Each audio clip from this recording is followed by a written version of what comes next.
അസ്സലാമു അലൈക്കും വറഹ്മത്തുള്ളാഹി. പ്രിയപ്പെട്ടവരെ, വളരെയേറെ പ്രയാസമുള്ള ഒരു വാർത്തയാണ് ഇപ്പോൾ കേട്ടത്. നീലേശ്വരം അബ്ദുൽ ഗഫൂർ സാദി ഉസ്താദിൻ്റെ മകൻ റബീഉ മോൻ 13 വയസ്സ് നിർമ്മാണത്തിലിരിക്കുന്ന വീടിൻ്റെ സ്ലാബ് ശരീരത്തിൽ വീണ് അള്ളാഹുവിൻ്റെ വിളിക്കുത്തരം നൽകി ലോകത്തോട് വിട പറഞ്ഞു.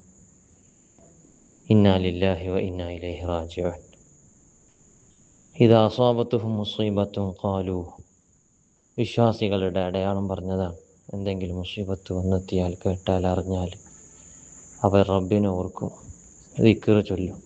ഇന്നാ ലില്ലാഹി വ ഇന്നാ ഇലൈഹി റാജിഊൻ. അതൊരു ഈമാൻ്റെ ഭാഗമാണ്. പടച്ചോൻ്റെ ഖളാ ആണ്, തട്ടി മാറ്റാൻ നമുക്ക് കഴിയില്ലല്ലോ. അല്ലാഹ് പടച്ചോനെ ആ കുഞ്ഞ് കാരണം മാതാപിതാക്കൾക്കൊക്കെ വലിയ സന്തോഷം ആഖിറത്തിൽ നൽകണേ അല്ലാഹ്. വലിയ സ്വബർ ആ മാതാപിതാക്കൾക്ക്, കുടുംബത്തിന് നൽകണേ അല്ലാഹ്. നല്ല ഹിമ്മത്തും നല്ല ക്ഷമയും നൽകണേ അല്ലാഹ്.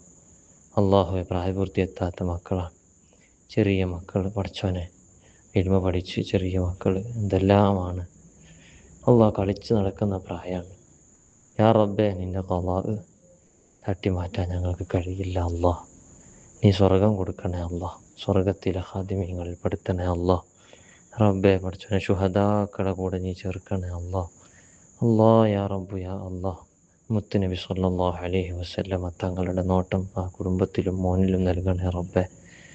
അല്ലാഹ്, വലിയ ഖൈർ, വലിയ അജ്ർ, വലിയ പ്രതിഫലം ഈ വന്നെത്തിയ മുസീബത്തിന് പകരമായി നീ ആ കുടുംബത്തിനും വാപ്പാക്കും ഉമ്മാക്കും ഒക്കെ നൽകണേ റബ്ബേ.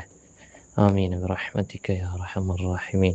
എല്ലാവരും ദുആയിൽ ഉൾപ്പെടുത്തുക ഇൻഷാ അല്ലാഹ്.